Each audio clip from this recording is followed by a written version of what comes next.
오늘 본문에 의지해서 만약 하나님께서 구원받은 우리에게 한 가지만 구하라 하신다면 우리가 구해야 될 것이 무엇인지를 좀 말씀드리려고 합니다. 5월 15일은 스승의 날이어서 오늘 중고등부 학생들이 제게 화분을 가져다 주면서 저를 향해서 하트 표시를 해주며 저를 사랑한다. 저를 스승인 목사로 인정을 하고 제게 사랑을 표해 주더라고요. 스승의 날인 의미가 있으니까 교회는 스승의 날은 없습니다. 그렇지만 우리의 진정한 스승이 계신데 하나님이 우리를 위해서 보내주신 스승이 계십니다. 그분이 성령님이십니다. 성령님은 우리를 인도하십니다. 우리를 가르쳐 주십니다. 우리에게 기쁨과 위로를 주십니다. 갈 바를 알지 못할 때 깨우쳐 주십니다. 그리고 여러 가지 어려운 일이 있을 때 극복할 수 있는 힘과 지혜를 공급해 주십니다. 그래서 성령이란 말을 헬라어로 파라클레토스라는 말인데, 파라란 말은 곁에라는 뜻이고 클레토스는 부름받은 자입니다. 곁에 김철중이를 위해서, 여러분을 위해서 하나님이 불러서 나를 돕도록 해주신 분이 계세요. 그분이 성령님입니다. 내 곁에 혹은 내 안에 오셔서 나에게 붙여주신 분, 나와 함께 하도록 해주신 분이 성령님이라고요. 요한복음 14장 16절을 띄우겠습니다. 그 성령님을 성경은 뭐라 하시는지 같이 한번 읽겠습니다. 내가 아버지께 구하겠으니 그가 또 다른 보혜사를 너희에게 주사 영원토록 너희와 함께 있게 하시리니. 자, 여기 파라클로테스라는 말을 요한 1서 2장에 예수님을 가리켜서 파라클레토스라 했습니다. 원어상으로. 예수님은 보혜사입니다.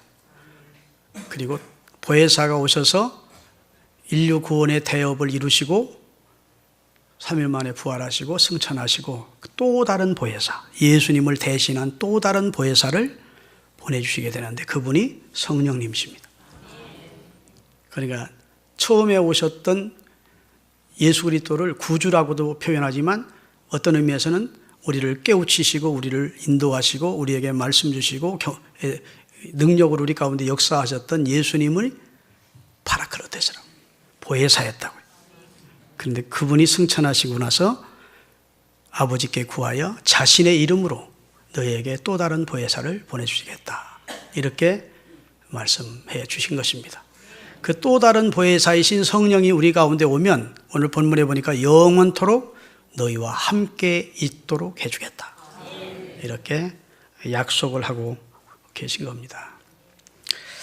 여러분, 이 보혜사라는 말의 진정한 의미는 보호자, 변호자, 안내자, 돌봐주는 자, 위로자, 격려자, 이런 뜻이 되겠어요.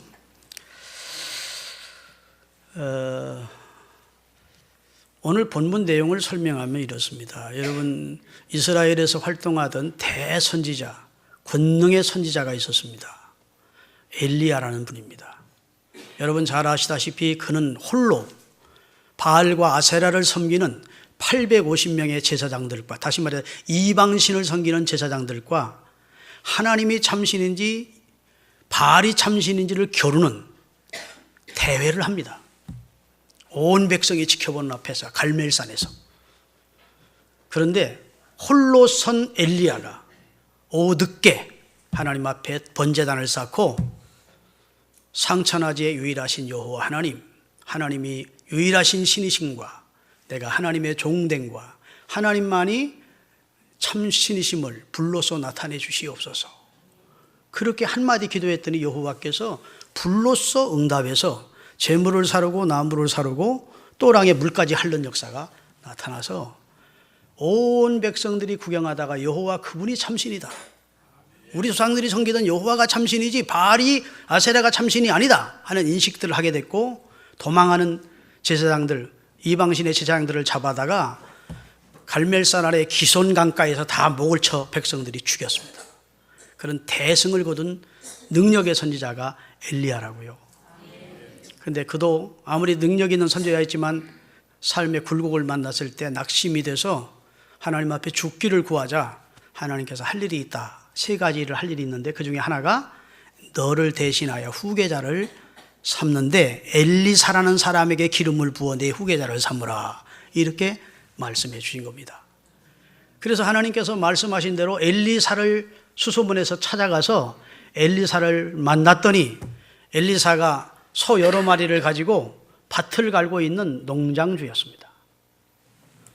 하나님께서 너를 내 후계자로 삼으라 하신다. 그랬더니 엘리사가 뛸 듯이 기뻐하면서 선지자님, 그러면 제가 가족들과 인사할 수 있게 해 주십시오. 그러더니 집으로 돌아가서 쟁기를 다 뽀개가지고 장작을 만들고 갈던 소를 잡아서 번제를 잡아가지고 동네 사람들 다 대접을 하고 저는 이제 엘리야 선지자님의 제자가 됐습니다 하고 출발을 한 겁니다.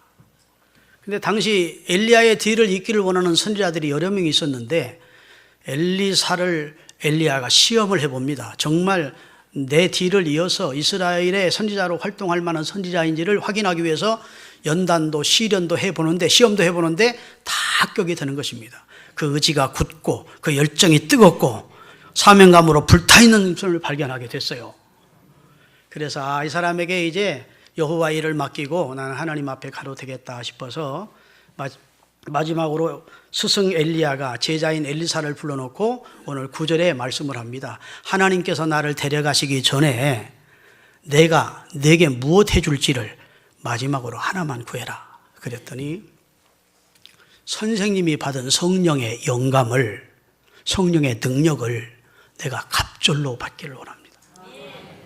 욕심 대단하지요? 선생님이 대단한 하나님의 권능의 선지자지만 그 권능을 제게 갑절로 너는 받아야 됩니다. 그랬더니 엘리야 선지자가 어려운 일을 구하지만 하나님께서 내게 그 일을 해주기를 원한다 하시고 이제 승천하시면서 두루마기를 내려주게 되고 그 두루마기를 받은 엘리야가 엘리야의 하나님은 어디 계십니까 하고 건너왔던 요단강을 치니까 요단강이 갈라지는 역사가 나타나면서 성경 열왕기서를 보면 그 선생 엘리야가 했던 능력의 갑절로 이스라엘의 선지자로 권능 있는 선지자로 활동을 하게 되는 이야기가 진행이 되는 겁니다. 할렐루야. 그래서 만약 하나님께서 여러분에게 구원받은 여러분에게 한 가지만 소원을 말해라 한다면 여러분도 제게 엘리사가 받은 성령의 능력을 갑절로 주옵소서. 바울에게 주셨던 성령의 능력을 제게 갑절로 주옵소서. 베드로에게 부어주셨던 성령의 능력을 제게 갑절로 부어주옵소서라고 구해야 합니다. 우리 민족의 소원은 통일입니다. 우리의 소원은 통일. 제가 이번에 중국 갔는데 중국 사람들이 부럽더라고요. 우리보다 못 살아.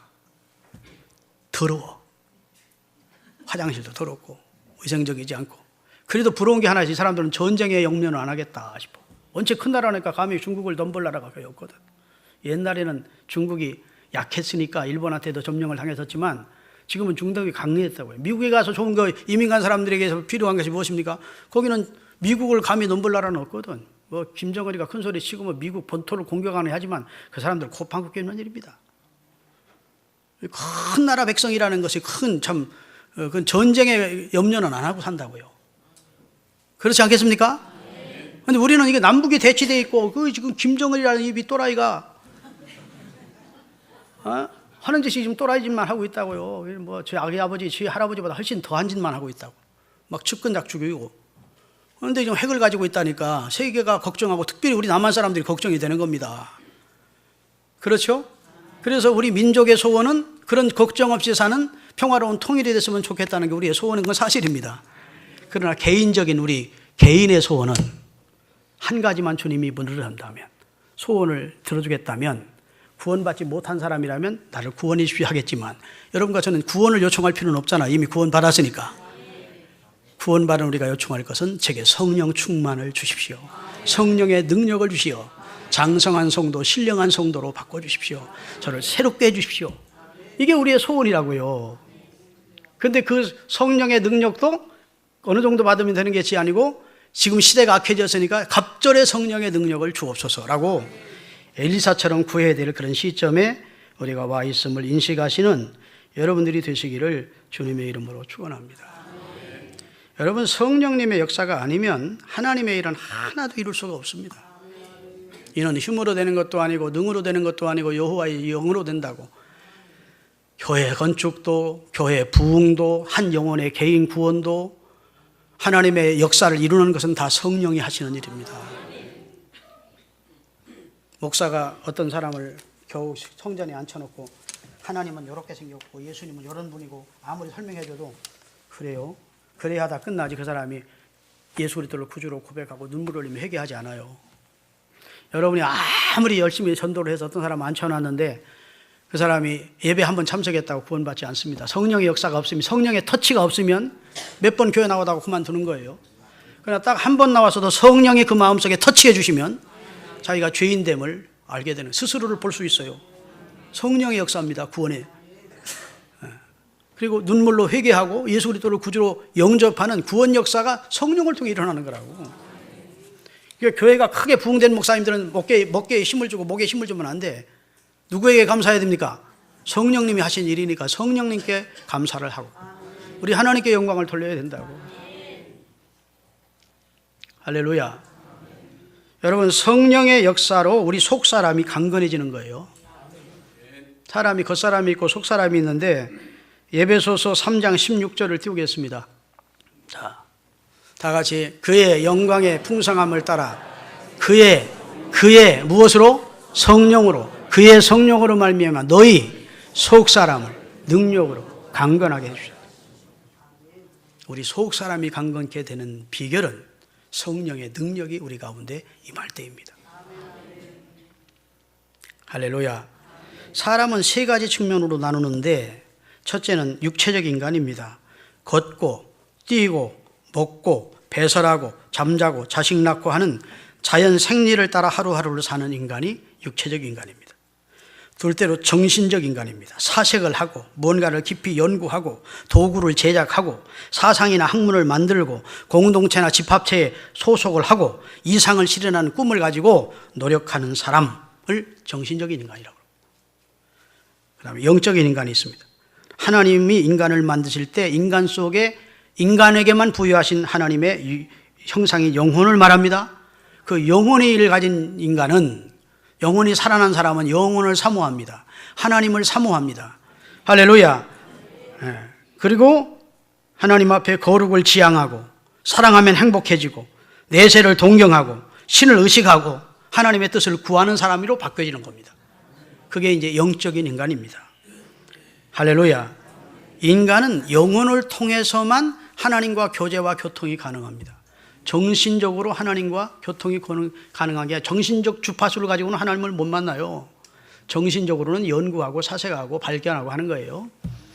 영혼은 영혼의 주파수를 가지고 하나님과 교통이 가능합니다. 하나님은 영혼을 우리 속에 넣어주셨는데 그것은 하나님과 교통과 교제가 가능하도록 특별한 존재로 인간을 지어주신 겁니다. 할렐루야. 그래서 사람이 영으로만 영의 사람을 알고 영의 사람은 영으로만 알 수 있는 거예요.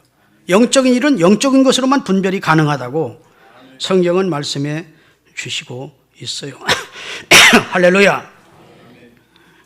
자, 그런데 이 영혼을 통해서만 하나님과 교통이 가능한데 문제는 우리의 영혼이 오염되어 있다. 인간의 영혼이 오염되어 있어요. 아주 어두워졌어요. 부패해졌어요. 이 안경에다 더러운 것을 가득 묻혀놓으면 볼 수 없듯이 인간의 영혼 자체가 어둡고 부패하고 더러워졌어요. 타락한 영혼이 됐어요. 아멘. 그래서 하나님을 의식을 못해요. 희미하게 영혼이나 신에 대한 그런 이미지는 있지만 하나님을 밝히 알 수 없어요. 그런데 어느 날 성령이 여러분을 터치하시면 여러분의 눈이 열리는 거예요. 아, 하나님이 살아계시는구나. 귀가 열리는 거예요. 자신이 얼마나 부패하고 더러운지를 보게 되는 거예요. 그리고 눈물로 회개하게 되는 거예요. 그리고 구원의 감격과 기쁨을 얻게 되는 거예요. 담대함과 확신을 갖게 되는 거예요. 그 모든 일들이 성령이 하시는 일입니다. 그렇게 믿으시는 분 두 손 들고 하면 됩니다. 그래서 성령이 우리를 새롭게 하시는 거예요. 새 사람을 만들어준다고. 이전 것은 지나갔으니 보라, 새 것이 되었다. 그 새 것이 무엇으로 가능하냐? 성령으로 가능합니다. 그래서 에스겔서 11장 19절부터 20절에 보면 하나님께서 구약에도 내가 내 영을 사람들에게 부어서 새 마음을 주고 그래 해주겠다는 거예요. 다 같이 내가 그들에게 한 마음을 주고 그 속에 새 영을 주며 그 몸에서 돌같이 굳어진 마음을 제거하고 살처럼 부드러운 마음을 주어 내 율례를 따르며 내 규례를 지켜 행하게 누가 하겠다는 거예요? 하나님이 하게 하시리니 그들은 내 백성이 되고 나는 그들이 하나님이 되리라. 자, 내가 내 힘으로 내 속에 있는 굳은 마음을 제하고 내가 스스로 노력해서 내 마음을 정하게 하라고 했습니까? 내가 하겠다는 겁니까? 하나님이 주어예요. 내가 네 속에 정한 마음을 주고 내 영을 새롭게 해주고 내가 굳은 마음을 제해주고 새 마음도 내가 주고 그리고 너를 내 백성으로 삼고 나는 네 하나님이 되겠다. 누가 한다고요? 우리 스스로가 하는 것이 아니라 하나님이 하시는 거예요. 그래서 기독교의 복음의 역사는 하나님이 전부 하시는 겁니다. 우리가 예수를 믿게 된 것, 우리가 죄인됨을 알고 회개하게 된 것 다 성령의 역사예요. 누구든지 성령으로 아니하고는 그리스도를 주라고 시인할 자가 없다고요. 아멘. 그래서 성경은 너희가 나를 사랑한 게 아니래. 내가 먼저 너희를 사랑했고 너희가 나를 선택했다고 착각하지 말래. 너희가 나를 알지도 전에 내가 너를 먼저 선택을 했다는 겁니다. 제대로 알고 믿으십시다. 나의 나됨은 주의 은혜입니다. 머리 들고 하나님 앞에 교만할 거에 하나도 없는 존재가 우리 인생이고 구원받은 자예요. 내용을 알면 우리가 하나님 앞에 입을 벌릴 수가 없어. 아멘. 하나님 앞에 욥처럼 내가 하나님 앞에 입을 닫고 제 가운데 앉아 회개하나이다 라고 할 수 없는, 내가 무지한 말로 이치만 어둡게 하는 존재였습니다 라고 고백할 수밖에 없는 것이 사실 우리 인간임을 성경은 말씀해 주고 있어요. 여러분, 성령이 임하면 우리 마음에 평안이 옵니다. 여러분, 미국 샌프란시스코만에 가면 샌프란시스코라는 도시와 내륙을 연결하는 골든 게이트 브릿지라고 하는 금문교 다리가 있습니다. 저도 관광 가서 구경을 한 적이 있어요, 옛날에. 참으로 아름다운 다리입니다. 그래서 오직 아름다우면 금문교라 했겠습니까? 그런데 밑에는 막 엄청난 바다 급류가 흐릅니다. 그 꼭대기 230m 위에다가 그 다리를 3,000m가 되는 다리를 3km가 되는 다리를 놨어요. 그것이 약 80여 년 전에, 지금으로는 약 100년 전에 되겠군요.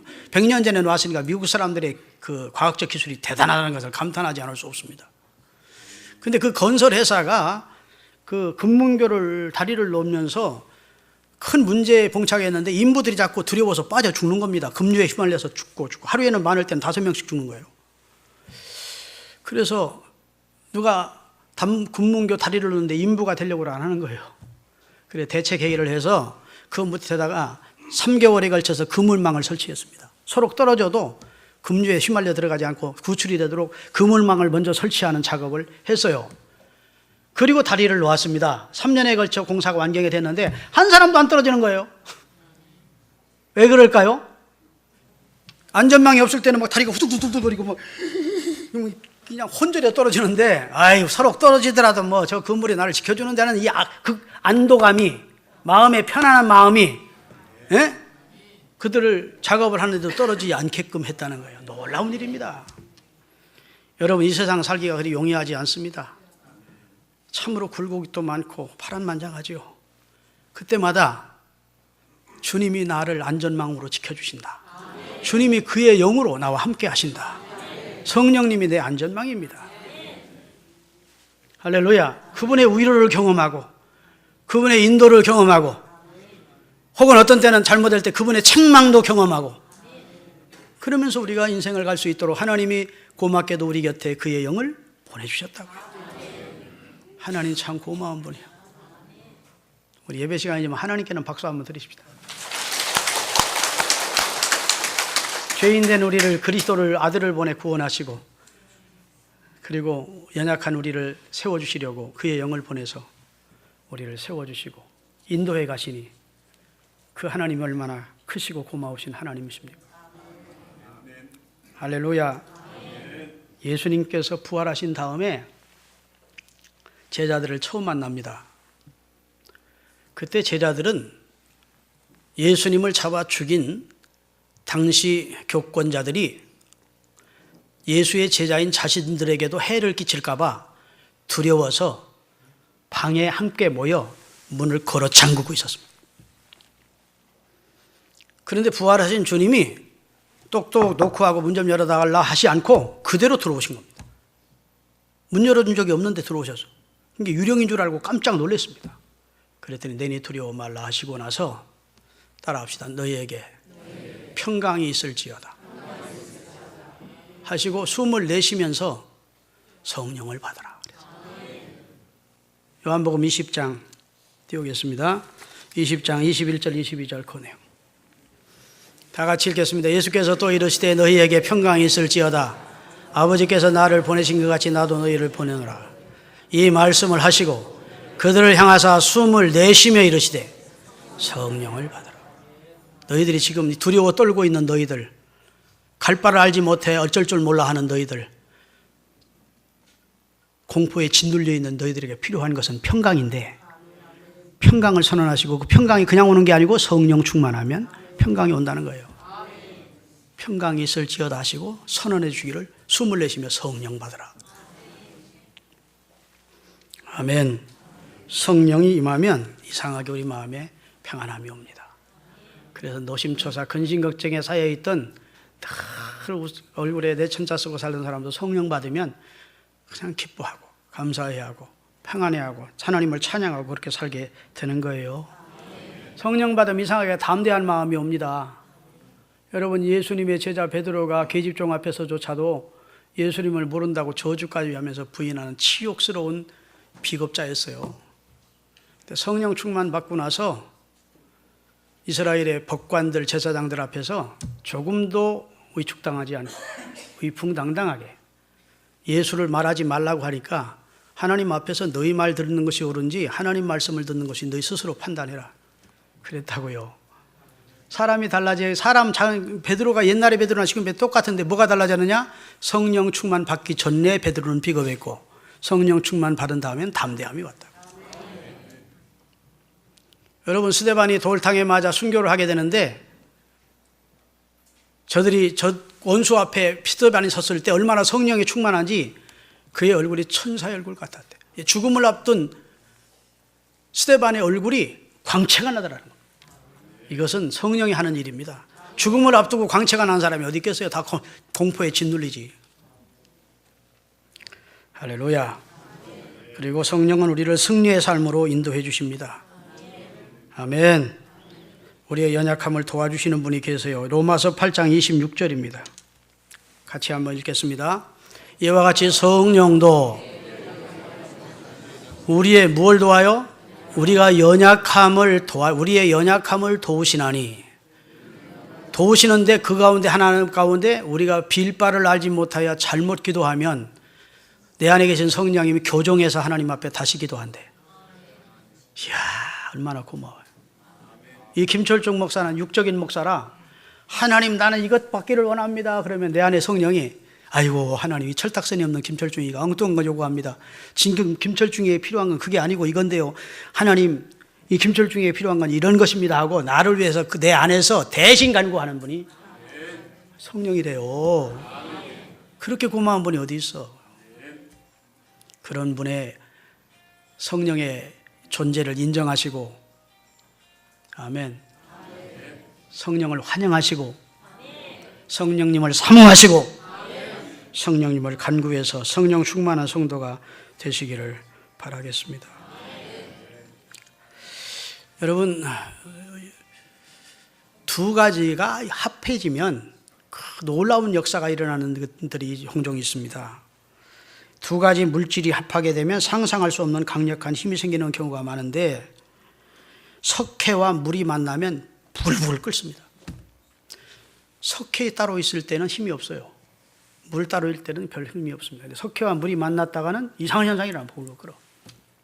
녹슨 쇠와 알루미늄이 만나면 섭씨 2000도의 열을 냅니다.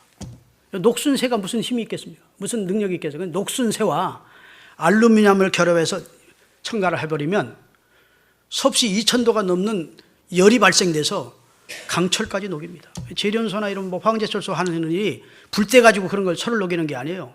화학적 자극입니다. 따로따로 있을 때는 아무 힘이 없었는데 두 가지가 결합을 했더니 엄청난 열을 발생하는 거예요. 김철중이는 약한데 성령님이 나와 함께하면 놀라운 역사가 일어나는 거예요. 오직하면 예수님이 성령을 받으면 나의 한 일을 너희도 할 수 있고 나보다 더 큰 일도 하리니 이는 내가 아버지께로 가서 너희에게 성령을 보내주기 때문이라고 말씀해 주신 줄로 믿습니다. 할렐루야. 그래서 엘리사가 이제 하나님의 부르심을 받게 된 스승 엘리야 앞에서 제게 갑절의 영감을 선생님이 받은 성령의 능력에 갑절을 내게 달라고 구했는데 오늘 우리 시대에 우리가 구해야 될 내용입니다. 사실은. 아멘. 왜냐하면 죄악이 예전보다 훨씬 더 관영하기 때문에 성령의 능력을 갑절로 받아야 됩니다. 아담 이후에 죄가 이 땅에 들어온 이후에 그 강도나 그 내용이 그 넓이나 그 폭이 죄가 훨씬 더 관영하게 됐어요. 그래서 노아 시대 이상으로 지금 죄악이 관영합니다. 그렇죠? 여러분, 죄악이 관영하고 폐륜적인 역사들이 비일비재한 세상을 우리가 지금 봅니다. 이런 세상을 이기려면 성령의 능력을 갑절을 받아야 돼요. 아멘. 사단이 여러 문화적인 것을 통해서 여러 내가 재미있어 하는 그런 흥미를 통해서 혹은 저 IS 같은 그 무서운 이교 집단, IS의 그 이념은 이방 종교는 다 죽이자는 거예요. 유물도 다 파괴하는 거 아닙니까? 그래서 기독교인들을 모아놓고 나는 목을 딱딱 잘라 죽이는 것이 지금 영상에 대해서 우리 카톡으로 다 돌고 있는 상황이에요. 자, 그렇게 악하게 막 역사하는 그런 세상입니다. 죄악이 참으로 관영하는 세상이에요. 이런 세상을 우리가 사는데 우리 힘으로 이 죄악된 세상을 이길 수 없으니 주님 제게 성령의 능력을 갑절로 주옵소서. 구해야 됩니다. 할렐루야. 마귀가 전보다 더 악랄하게 활동하기 때문에 더 강력하게 역사하기 때문에 우리가 성령의 능력을 갑절로 받아야 돼요. 요한계시록 12장 12절에 보면 마귀가 자기의 때가 얼마 못 될 줄을 알고 분노하여 이 지상에 내려가서 마귀는 자기의 앞날을 압니다. 결국 하나님의 심판으로 무저강에 들어갈 걸 알고 하나님의 일을 해방하는데 주의 백성들과 인류에게 고통을 주는 유혹과 고통을 저희 인류를 파멸케 하는 일에 더 발악을 하게 될 것이라고 예수님께서 말세가 되면 그런 역사가 될 것이라고 말씀을 해 주셨다고요. 할렐루야. 그렇기 때문에 하나님의 전신갑주를 입고 무장하라고 성경은 경고하고 있는 줄로 믿습니다. 그 다음에 받은 믿음이 점점 식어지는 세대이기 때문에 우리가 성령의 능력을 갑절로 받아야 돼요. 여러분 처음 믿을 때 열정이 많이 식어지셨죠? 저도 사실 식어졌음을 느낍니다. 처음 청소년 때 받았던 그 은혜가, 그 열정이, 그 기도 생활이 많이 식어진 것을 느껴요. 여러분, 나는 갈수록 신앙이 좋아집니다. 그런 분은 진짜 축복받은 분들입니다. 진짜 바람직한 분들이고 감사해야 합니다. 그런데 우리가 가지고 있던 기존 믿음조차도 점점 잃어가는 그런 믿음이 점점 식어지는 시대이기 때문에 우리가 신앙적으로 빨간불 들어온 줄 알고 경고등이 들어온 줄 알고 성령의 능력을 구해야 된다고요. 할렐루야. 예수님께서 오직 하시면 세상에서 인자가 올 때 믿는 자를 보겠느냐 했습니다. 누가복음 18장 18절에 있는 말씀인가요? 한번 띄워보겠습니다. 다 같이 읽겠습니다. 내가 너희에게 이르노니 속히 그 원한을 풀어주시리라. 그러나 인자가 올 때 세상에서 믿음을 보겠느냐? 반문입니다. 주님이 재림하실 때가 되는 세상에서 진짜 믿음 가진 사람 찾아보기가 희박할 거다. 그런 내용의 말씀이에요. 믿음으로 사는 사람, 내가 핍박받았으면 그 핍박과 원한을 갚아줄 거다. 그런데 그때까지 믿음을 지키는 사람들이 있을지 궁금하다. 그게 이제 주님의 오늘날로 말하면 그런 대답이라고요. 그만큼 이 시대가 예수를 믿는 사람을 비웃고 조소하고 냉소적 취하는 것이 불신자들의 입장입니다. 여러분 유럽이나 미국에 가면 불신자 부흥회가 있습니다. 무신론을 주장하는 부흥회가 있어요. 그게 무슨 부흥회냐 싶지만 무신론 집회가 있습니다. 그러면 공부 꽤나 했다는 사람들이 강사로 와요. 무신론을 주장하는 사람들이. 그래가지고 뭐라고 하느냐, 여러분 이 세상에 수많은 바보들이 있는데 저 중동의 이스라엘 나라의 사람들이 그냥 애굽을 나오니까 그냥 홍해가 저절로 갈라졌다는 걸 믿는 병신들이 있어. 그러면 막 하고 좋아라고 박수를 쳐주는 거예요. 여러분 예수라는 유대 젊은이가 있었는데 무리를 걸었대. 저 병신들은. 그러면 막 박수를 쳐대고 좋아해요. 성경을 비우는 겁니다. 오늘날 예수 믿는 사람들을 다 조소하는 겁니다. 그런 집회가 수천 명씩 모입니다. 그런 집회도 있으면 나도 한번 가볼까 하는 분이 혹 있을지 모르겠네. 그게 지금 카톡에 다 돌고 있어요. 그 집회 영상 유튜브에 보면. 참 심각한 시대입니다. 여러분 말세에 믿는 자를 보겠느냐. 예수님의 탄식적인 고백이에요. 그때 여러분은 끝까지 믿음을 지키시기를 바랍니다. 누구든지 끝까지 견디는 자는 구원 얻으리라는 마태복음 24장의 말씀이 끝까지 믿음을 지킨 자는 구원을 얻으리라는 말씀이에요. 세상이 어떠든지 흔들리지 않고 사도 바울처럼 선한 싸움 싸우고 달려갈 길을 마치고 믿음을 지켰으니 지키시는 은혜가 있기를 바랍니다. 그러려면 성령의 능력을 갑절로 받아야 돼요. 할렐루야. 성령의 도우심이 아니면 우리가 어찌 하루들 바로 믿음으로 살 수 있겠습니까? 지난주 우리 김 선교사님이 설교한 대로 간질병하는 어린아이의 아버지가 주여 내가 믿나이다 그래 놓고 두 번째 나의 믿음 없는 것을 도와주소서 그랬다. 그게 인간의 솔직한 고백입니다. 주여 제가 예수님을 믿습니다. 하나님을 믿습니다. 그러나 내게 믿음을 더해 주십시오. 이렇게 성령의 도움을 구하셔야 돼요. 여러분 요즘 충전기라는 게 있어가지고 충전기 배터리에 충전을 하는 겁니다. 저녁이면. 그리고 그 충전을 그래가지고 쓰지요. 그런데 그 세월이 오래 가면 충전기의 기능도 점점 약해지더라고요. 그래서 옛날에 오래 가던 것이 점점 빨리 타는 거예요. 충전기를 가는 사람도 있죠. 여하튼 충전해야 아무리 좋은 휴대폰도 충전기가 방전이 다 돼서 기능이 상실되면 그 기계가 소용이 있습니까? 소용없습니까? 무용지물이야. 야, 나는 우리 장영진 집사님이 가지고 있는 연장 가운데, 기과학고 가운데 벽돌을 군형을 총처럼 딱 쏘는 거예요. 요즘은 뭐 망치도 선장님 이렇게 망치도 못 받는 게 아니고 그냥 탁탁탁탁 쏴버려. 거기에 뭐가 있을까요? 엄청난 파워가 들어있는 충전된 게 있기 때문이에요. 밤새도록 그거 충전해놨다가 아침에 일 나가시면서 그걸 켜고 나가는 겁니다. 그러면 웬만한 돌도 그냥 갖다 대고서 쏘면 그게 못이 들어가는 거예요. 보셨어요? 못 보셨어?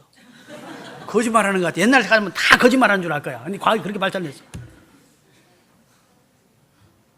이렇게 두꺼운 강철도 충전이 된 그걸 가지고 막 갈아서 금방 잘라내는 거예요. 근데 만약 충전이 안 돼 있다, 전선이 연결이 안 돼 있다, 무용지물이죠. 그렇죠? 제가 뭘 말씀드린지 눈치 빠른 분들 다 알 거예요. 성령으로 충전하는 겁니다. 예배 시간이 충전하는 거예요. 부흥회는 더 충전하는 겁니다. 할렐루야. 특별 기도를 하면서 산에 올라가 기도를 한다든지 개인 기도를 한다든지 하는 것은 성령의 능력, 방전됐던 우리의 배터리를 성령으로 충전시키는 거예요. 그러면 놀라운 세상도 이기고 유혹도 이기고 습관도 이기고 죄도 이기고 이럴 수 있도록 하나님이 도와주신다고. 겸비하셔야 됩니다. 하나님 도와주십시오. 저는 주님의 도움이 아니면 하루도 믿음으로 살 수 없습니다. 제게 늘 성령 충만 주세요. 성령을 깨우쳐 주시고 위로해 주시고 용기 주시고 이끌어 주시고 제게 담대함을 주세요. 이렇게 성령께 의지하며 사시기를 바랍니다. 따라하면서 성령을 사모하고 성령 충만 받자. 기도하겠습니다.